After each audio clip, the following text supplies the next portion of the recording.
Assalamualaikum warahmatullahi wabarakatuh. Pemirsa, mungkin kita semasa kecil pernah bermimpi. Namun terkadang mimpi itu tidak terwujud.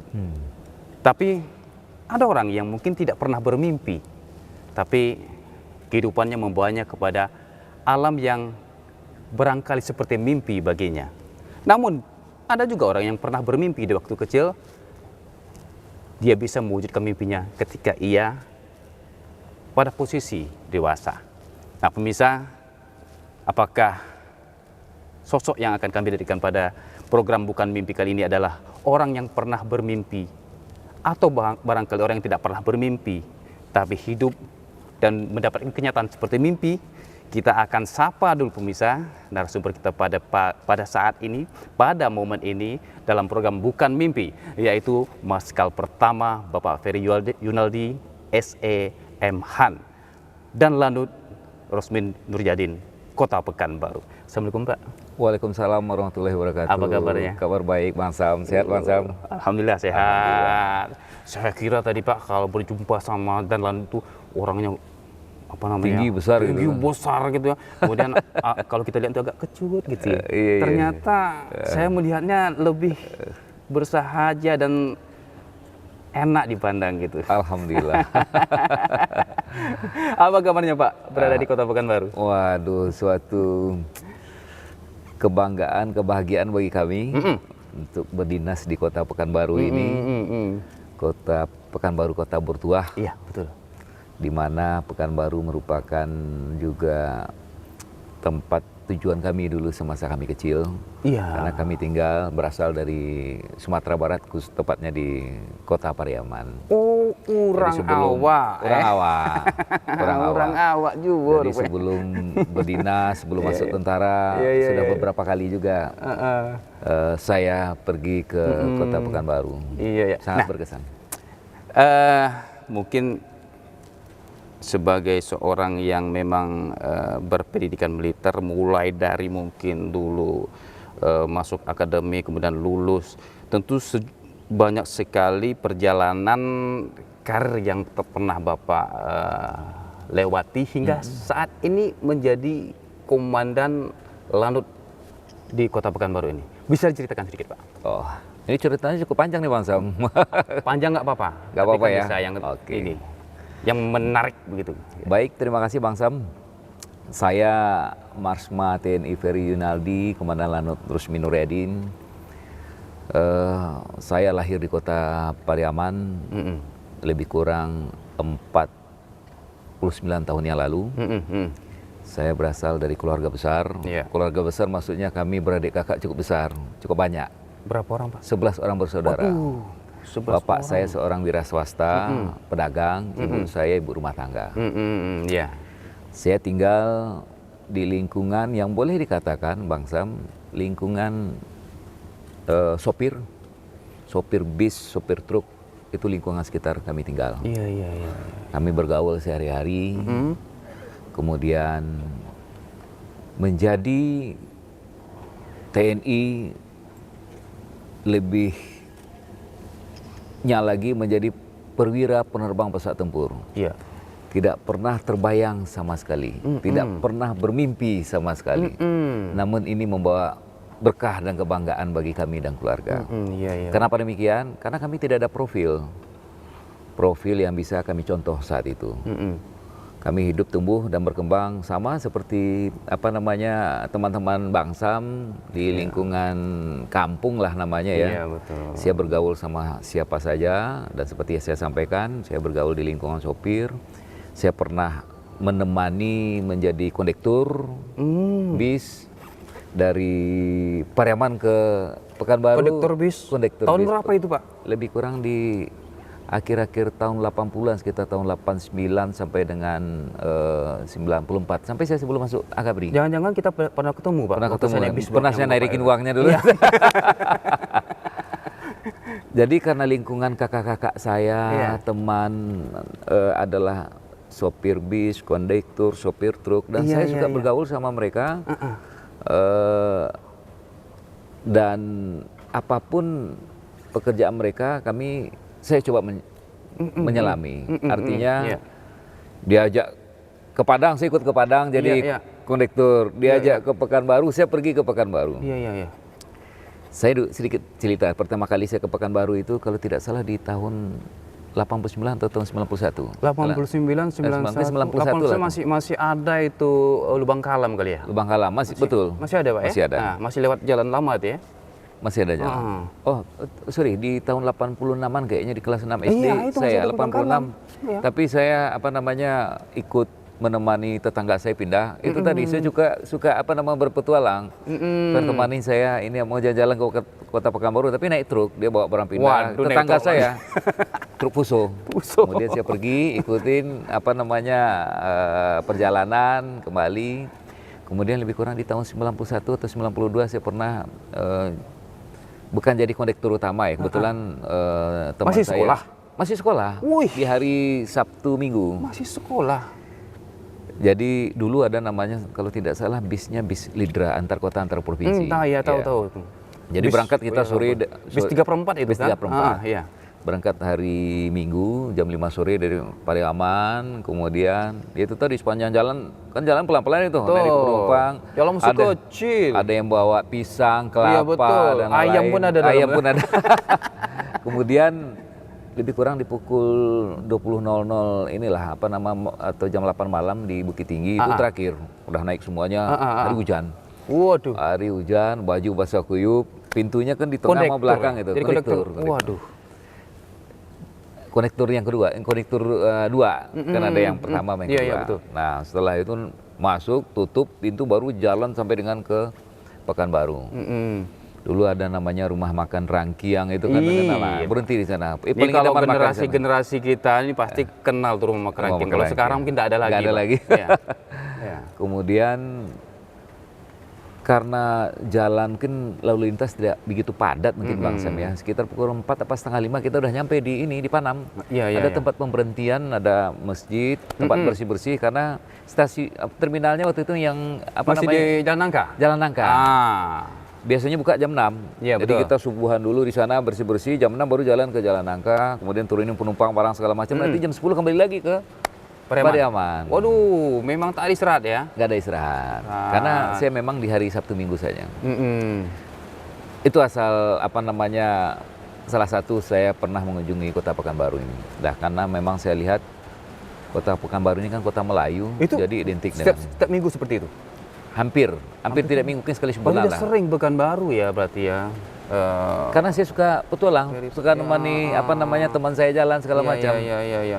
Bantuin sambil dapat uang. Itu tadi saya mau tanya, dapat uang enggak? Dapat uang juga. Nah, kembali ke tadi karena lingkungan saya lingkungan sopir, jadi menjadi TNI memang saat itu tidak pernah terbayang, tidak ada profil. Cita-cita saya waktu itu memang pengen menjadi seorang pilot. Oh, sudah menjadi cita-cita menjadi Kenapa seorang demikian? pilot. Karena beberapa kali saya pergi ke Kota Padang kan ada tabing. Iya betul. Tabing. Nah, saya lihat beberapa kali pesawat, wah kayaknya enak sekali dengan suasananya yang. Tapi bukan pilot pesawat tempur kan? Pilot komersil. Pilot komersil. Pilihan kedua adalah ingin menjadi dokter. Iya. Standar lah anak-anak kan pengen membantu masyarakat. Tapi kalau jadi dokter katanya profilnya pas sekali. Pas sekali. Nah, seiring dengan berjalannya waktu, pada saat saya sekolah SMA, saya pilih jurusan biologi. Iya. IPA ya. IPA. Biologi dulu. Nah, biologi. Fisik biologi ya. A2 namanya dulu. A2. Kemudian masuk jurusan biologi. Nah, suatu saat, tepatnya di kelas 3 SMA, SMA 1 Pariaman waktu itu kedatangan tamu spesial. Seorang taruna Akademi Kepolisian. Oh, beliau kepolisian pula ya? Kepolisian waktu itu. Bukan Angkatan Udara? Bukan Angkatan Udara. Beliau lulusan Paskibraka Nasional juga dari Sumatera Barat. Iya. Kemudian datang berkunjung ke tahun 93 datang berkunjung ke SMA 1, alumnus. Oh, masih kelas 2 berarti Bapak? Saya kelas 2. Kelas 2 ya. Karena saya tahu profilnya Bapak tahun 94. Ya, betul. Lulusnya. Karena taruna yang bersangkutan lulus di tahun 93. Jadi di awal tahun. Oh iya. Datang dengan pakaian taruna yang gagah, Ganteng, apalagi dia kayak orang Londo. Oh. Nah, memberikan pengarahan, memberikan motivasi untuk bagaimana kita bisa menjadi taruna akademi. Dulu namanya Akabri. Akabri ya. Akabri darat, laut, udara, Akabri kepolisian. Sejak itu cita-cita saya berubah, langsung pengen jadi perwira TNI. Iya, karena saya lihat gagah sekali ya kan. Dan memang Akabri waktu itu menjadi salah satu idaman atau cita-cita bagi remaja-remaja. Yang tamat, pokoknya kalau masuk SMA itu tujuannya Akabri. Akabri. Ya. Dan ditambah dengan atau didorong dengan keinginan Bapak. Ya. Oh, Bapak juga mendorong. Karena Bapak, saya berkeluarga, saya kakak-kakak saya rata-rata swasta semua, Bang. Nggak ada yang militer, cuma saya sendiri. Apa namanya, keluarga dari bapak saya tidak ada, keluarga dari ibu tidak ada, keluarga dari kakek tidak ada. Jadi saya lah ini ya pertama kali masuk menjadi militer, masuk ke dunia militer ya. Masuk dunia militer. Iya. ABRI lah. Jadi bapak saya juga punya keinginan, Fer, kalau kamu pengen jadi apa namanya pilot, kamu waktu itu kan masih ini ya, ABRI, masih ngeliat ABRI-nya waktu itu. Kalau kamu bisa menjadi ABRI, bapak akan senang sekali karena kamu beradik kakak 11 orang, 9 laki-laki, belum ada yang masuk atau jadi ABRI. Nah, sejak itu tumbuh keinginan. Iya. Kemudian saya belajar, mulai latihan nih Bang Sam. Belajar, setiap latihan. hari ya, maraton ya. Maraton. Pagi, sore gitu, Bos. Larinya di pantai. Waduh. Karena katanya supaya cukup lebih berat, pada saat larinya di airnya itu ya? Ya. Di pinggir pantai itu kan di pasir ya? Pasir. Oh ya, berat tuh. Nah, kemudian tepatnya di tahun 94 mulailah pendaftaran. Iya. Mulai pendaftaran. Waktu masih sekolah mendaftar, saya waktu itu daftar langsung di. Oh iya, dia pembukaannya sebelum ini ya, sebelum ujian akhir ya? Sebelum Eptanas itu ya? Sebelum Eptanas. Kalau tidak salah daftar di bulan Februari kan sama seperti sekarang. Iya. Daftar dulu sebelum ujian Eptanas itu bulan April. Iya, betul. Jadi dulu ada syarat minimum NEM. Lalu dengan ya, NEM. Ada NEM. Kalau tidak salah waktu itu 38. Iya. Kalau NEM-nya nggak nyampe 38, gagal. Gagal lah. Jadi walaupun kita udah tes ini, Bang. Nah, jadi saya sambil tes kesehatan, tes jasmani, tes psikologi, sambil nunggu hasil ujian Eptanas. Dan alhamdulillah lulus dengan cukup memuaskan, jauh di atas nilai. Berarti termasuk bintang kelas ya? Dulu. Bintang kelas. Ranking 10 besar lah. Tapi gitu ya. kalau di kelas masuk 5 besar, kadang 3, kadang 5. Tapi di kelas. Keren. Tapi yang lain banyak yang lebih hebat juga. Ya, keren ya.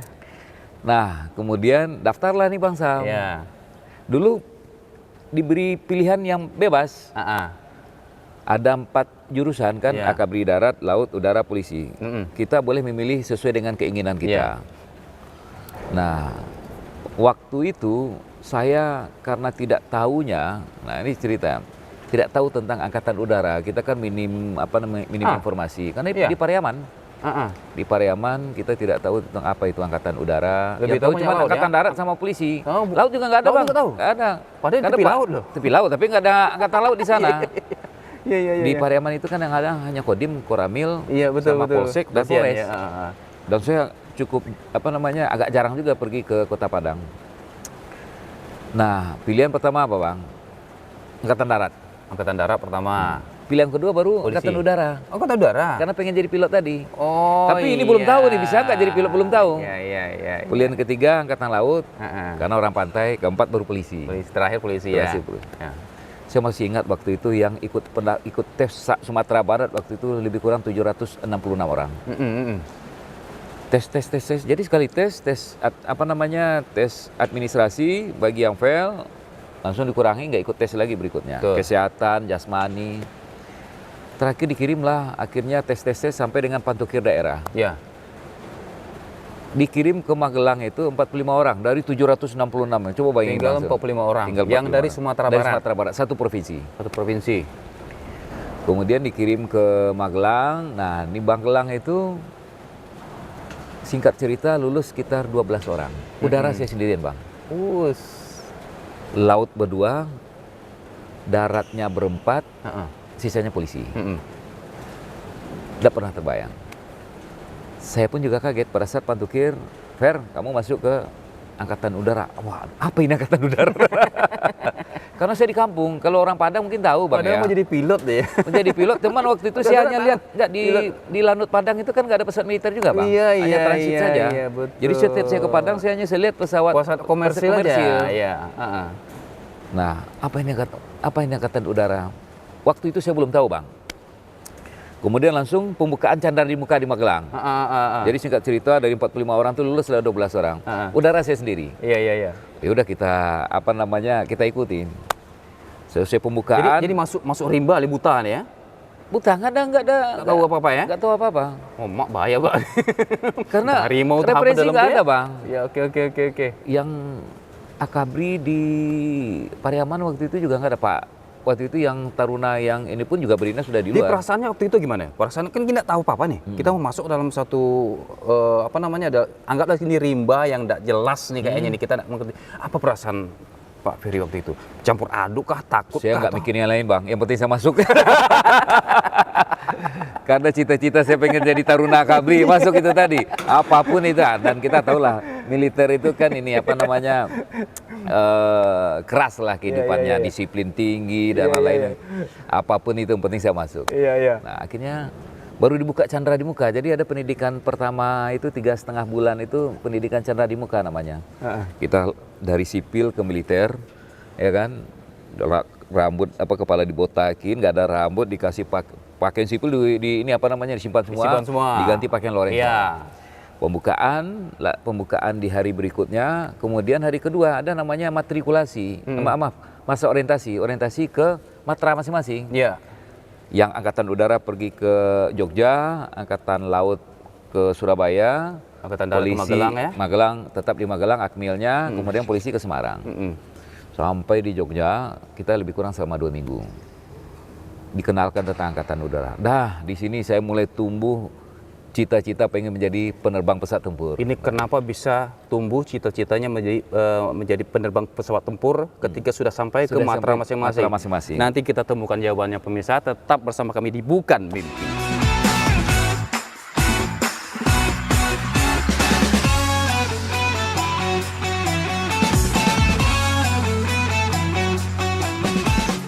Ya pemirsa, kita masih bersama Marsikal Pertama Ferry Yunaldi dan Lanut Rusmin Durjadin, Kota Pekanbaru, dan kita masih berbincang-bincang di Bukan Mimpi. Ya, kita sudah bercerita panjang tadi sampai Bapak tadi sudah sampai mau masa orientasi di matra masing-masing AU ya.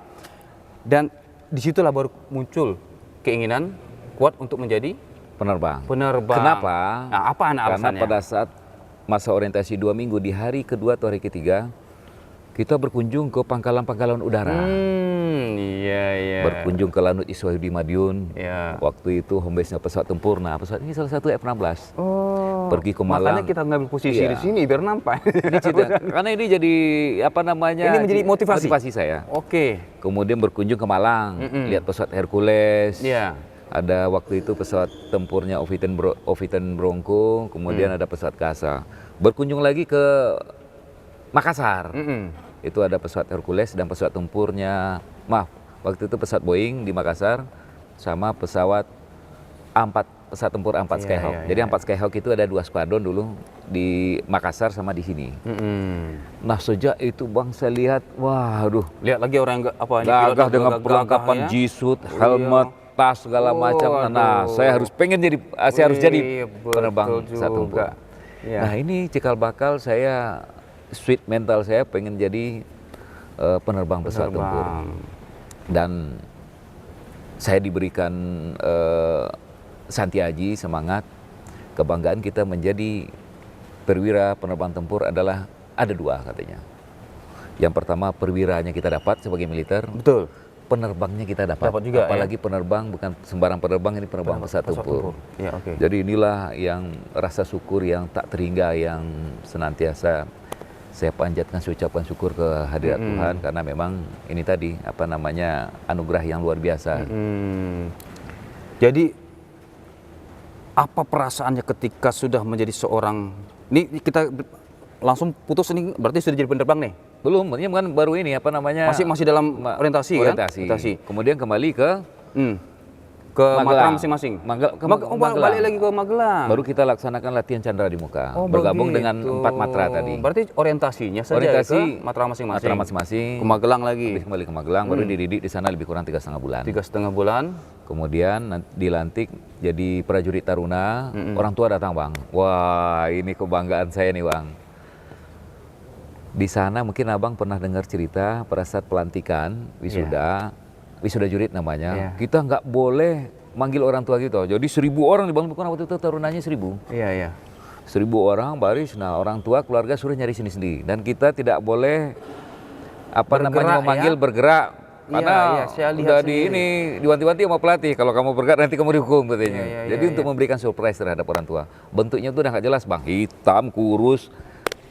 Kalau petnya dilepas itu botak, Bang. Botak. Jadi betul-betul terjadi perubahan yang signifikan dari sipil ke militer, Bang. Apakah saat itu orang tua sulit mencari? Sulit. Saya mungkin orang lebih kurang mungkin nomor 30 atau 50 terakhir baru ketemu. Apa yang dirasakan saat itu, Bang? Melihat teman-teman semua. Ini lewat nih, Bang, tapi saya nggak boleh manggil, Bang. Lewat dia bagaimana? Karena yang namanya jadi taruna, prajurit taruna harus patuh, takut dihukum. Jadi udah, bapak saya udah lewat bolak-balik di depan, nggak tahu. Ya mungkin ada sekitar 3 kalian lah. Waduh, gimana? Ada nggak perasaan ingin manggil? Ada lah, Bang. Namanya hampir 6 bulan kita nggak ketemu, mulai dari tes sampai dengan pendidikan, Bang. Rindu sekali. Waduh, pengen manggil, tapi ingat sebenarnya kalau manggil aja waktu itu nggak ada masalah, pelatihnya nggak jauh. Cuman karena kita taat terhadap perintah, saya saya diam saja. Akhirnya bapak saya ini kecapean duduk di pojok. Nah, kakak saya yang paling tua lah. Lalu akhirnya ketemu manggil. Agak sedih juga, Bang. Tapi saya berhasil, senangnya mereka tidak mengenal wajah saya. Apa kata-kata pertama yang melekat di hati Pak Ferry ketika Bapak bertemu dan memeluk Pak Ferry? Apa kata-kata pertama yang diucapkan? Pertama tidak ada ucapan, Bang. Nangis, langsung dipeluk, dirangkul, dan baru terucap kata, Fer, ayah bangga sama kamu, Fer. Nah, itu yang menjadi motivasi saya. Setiap pendidikan saya selalu pengen menyenangkan orang tua saya, Bang. Nah, bangga. Tarik mundur, kalau kita lihat, saya masuk Akabri ini juga boleh dikatakan saya pengen nyenangin orang tua saya, Bang. Selain dari keinginan cita-cita saya, apapun permintaan orang tua saya akan ikuti. Sampai beliau meninggal, tidak pernah insya Allah saya langgar, Bang. Itu mempermudah jalan saya hingga dengan saat ini, Bang. Mungkin, Bang, ya. Itu mungkin barangkali penghargaan terbesar mungkin seumur hidup yang pernah diterima, Iya, Bang. betul. Dari sekian banyak penghargaan mungkin Pak Ferry terima sampai saat ini, barangkali itulah penghargaan paling besar, yang paling berharga ya.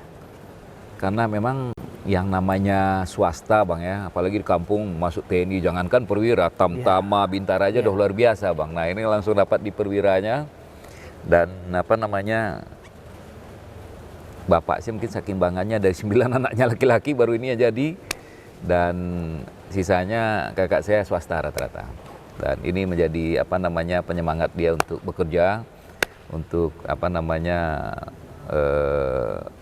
menjadi tetap tulang punggung keluarga. Saya anak kelima, Bang. Saya anak kelima, sehingga masih banyak adik-adik saya. Jadi kembali ke itu tadi, candra di muka, wisuda jurid selesai, dan kemudian lanjut perjuangan di Akademi Angkatan Udara di Akabri. Itu ceritanya, Bang. Iya. Sebuah kisah yang menginspirasi kita, perjuangan yang cukup besar, berat, dan panjang, sehingga seorang Ferry Yunaldi, seorang naik bis antar kota, antar provinsi, bisa menembus sesuatu hal yang tidak mungkin barangkali bisa dibayangkan oleh anak-anak seusianya dulu, yang seprofesi, sepermainan dengan beliau. Sehingga beliau bisa menjadi seorang yang memberikan sebuah penghargaan yang besar untuk bapaknya, untuk ayahnya, sebuah kebanggaan yang barangkali juga didambakan oleh setiap orang tua yang ada di muka bumi ini. Saya sedikit koreksi, Bang. Jadi apa namanya, connect tadi bukan kerjaan saya sehari-hari. Secara finansial, bapak saya karena pedagang, untuk kehidupan, untuk makannya cukup Lumayan lah, ya. Bang. Tapi karena saya suka bergaul, Bang. Jadi apa pekerjaan apa teman saya ikut gitu loh, Bang. Dan mohon maaf, jadi tambahan rezeki sendiri gitu loh, Bang. Nah, Karena itu- selain hobinya. Itu motivasi yang Nah. juga harus diberi yang menjadi apa namanya, menjadi inspirasi bagi kita semua. Jangan pernah gengsi ya. Nah, itu tadi poin. Abang asal Bang tahu, Bang, sejak saya di sini, Bang, kakak-kakak saya yang sekarang dulu sopir bis, sopir truk, sampai sekarang masih itu, Bang. Ada yang jadi bengkel dan sudah saya undang, sebagian kerja di ini di Pekanbaru, dan sering saya undang, mungkin udah lebih dari 5 kali atau 7 kali saya jamu di lanut saya, Bang. Allah. Saya layani, saya cerita kalau ini kakak-kakak saya, tempat saya bermain, tempat saya apa namanya, diajarkan bagaimana cari uang. Iya, betul, dan betul. saya kenalkan ke beberapa pejabat, mereka kaget juga, dan saya tidak melupakan mereka. Benar. Saya ingatkan mereka, apa namanya, saya ajak undang dan segala macam, saya sajikan makanan, nyanyi bersama-sama. Bahkan sampai sekarang masih ada yang supir travel, Bang. Saya sampaikan, udah kalau sampai ke Pekanbaru, tempat parkir di rumah dan lanut itu mobil udah ada. Ini dia nih lagi satu lagi yang punya apa yang bisa juga menjadi apa inspirasi bagi kita. Jangan pernah lupakan apa namanya background kita, Background kita. gitu ya. Walaupun kita setinggi apapun Ya. berada di mau setinggi langit, tapi jangan pernah lupa tempat kita berpijak, begitu ya. Pak Ferry ya. Ini inspirasi sekali. Nah, ketika pertama kali menerbangkan pesawat tempur, apa yang Bapak rasakan? Nah, ini cukup menarik nih, Bang. Saya dari kecil, otodidak saya menurut saya cukup bagus. Motorik. Motoriknya ya? Motorik saya. Iya.